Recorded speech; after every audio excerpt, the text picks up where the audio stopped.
United States Army reveals new devices to clear enemy minefields. This is the M3 device, better known as the Snake. A tank pushes the 400-foot Snake and its 5,000-pound explosive charge into the field. To blast a path by detonating the enemy mines, machine gun bullets from the tank explode the M3's charge.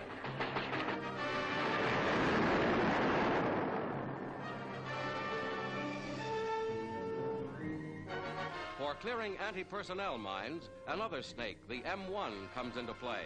Its charge is propelled into the minefield by a jet motor.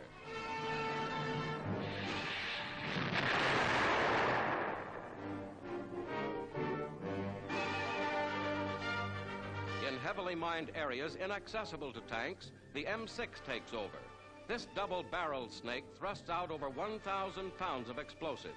Its charge can be set to explode at a predetermined point in the minefield.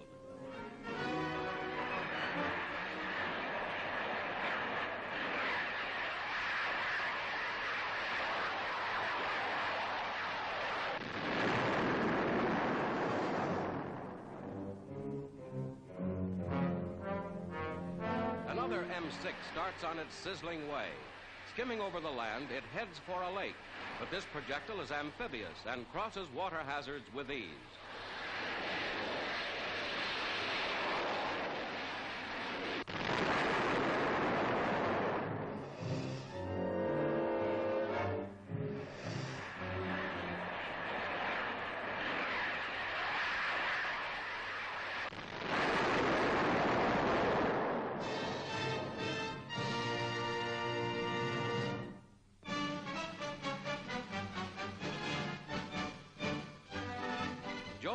World's heavyweight boxing champion, tests his famous right arm in bowling practice. These are just preliminary exercises before Lewis starts intensive training for his championship match with Billy Conn in June. The champ's timing looks pretty good right now.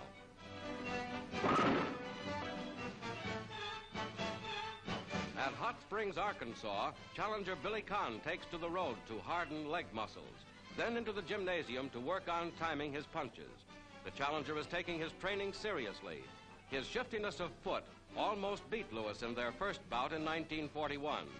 This easy-looking exercise is really torture, but it's guaranteed to reduce the waistline. Conn is working hard for his second chance at the title. Last time, Lewis knocked him out.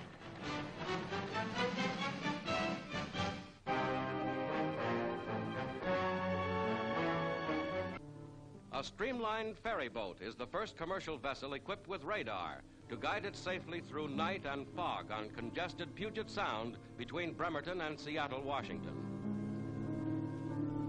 The magic eye that set the Navy's course of victory in the war is now at work in the post-war world, showing the way through dangerous fog-bound waters.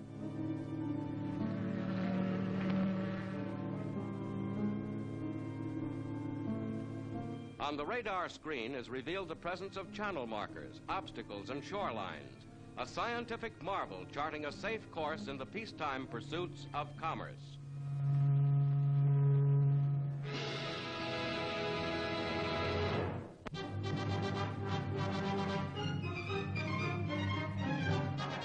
Past Sugarloaf Mountain into the harbor of Rio de Janeiro steams the mighty new aircraft carrier Franklin D. Roosevelt, a United States goodwill ambassador to the inauguration of Brazil's new president. The maiden voyage of the world's biggest carrier is a mission of diplomacy.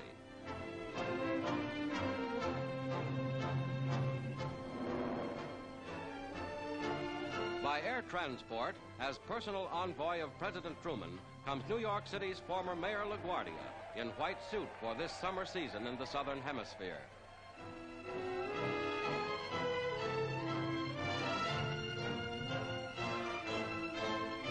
Guardia holds a press conference in Portuguese with a little help from an interpreter. He is well known in South America because of his active support of the good neighbor policy.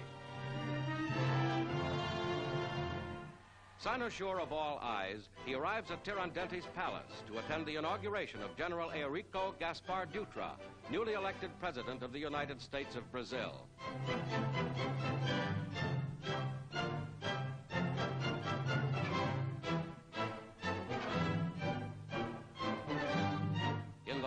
Congress, for the ceremony of General Dutra's induction, are gathered diplomats and officials from all over the world.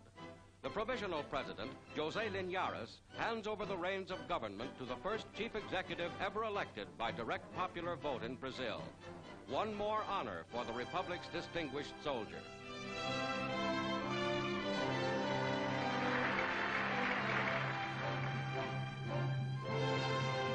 Later at Catete Palace, former Mayor LaGuardia meets the president informally to convey President Truman's and America's best wishes for a successful democratic administration.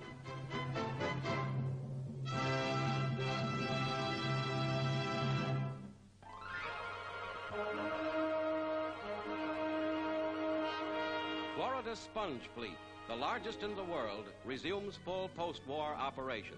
At the sponge beds, divers prepare to reap a rich underseas harvest. This single fleet of less than 200 boats takes a $3 million cargo each year out of the Gulf of Mexico. Working 150 feet below the surface, divers range wide areas to rake in the sponges.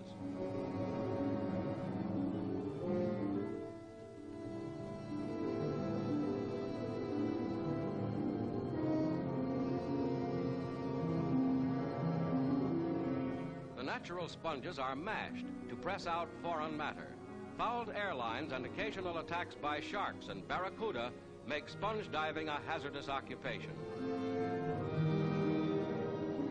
Tarpon Springs is marketplace for a big-time industry located at the bottom of the sea.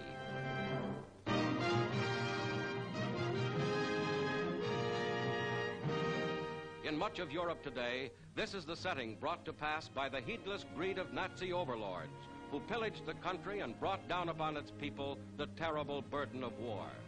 Cities like this in Czechoslovakia are what the displaced persons of Europe are coming home to. Every day they return, bringing with them what small hopes have survived the hell of Buchenwald and Dachau. The degradation stripes of prison uniforms are often the only clothing they possess. Hope of liberation kept them alive for 6 years, but their great need is for food and clothing. And food, for instance, is 25% below the pre-war level.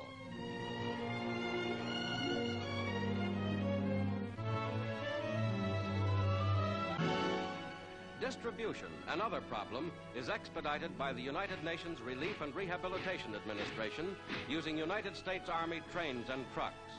Because Europe will depend until her next harvest on outside help, President Truman has directed drastic conservation of American wheat, fats, oils, and dairy products, the return of some wartime rationing to America if necessary, and an increase in export to needy peoples. American military transport, enlisted by UNRRA to aid in its reconstruction program, gives first priority to the delivery of medicine, for where there is need of food and shelter, there lurks disease. Clothing from overseas helps out against the cold of a hard winter, which has yielded little fuel.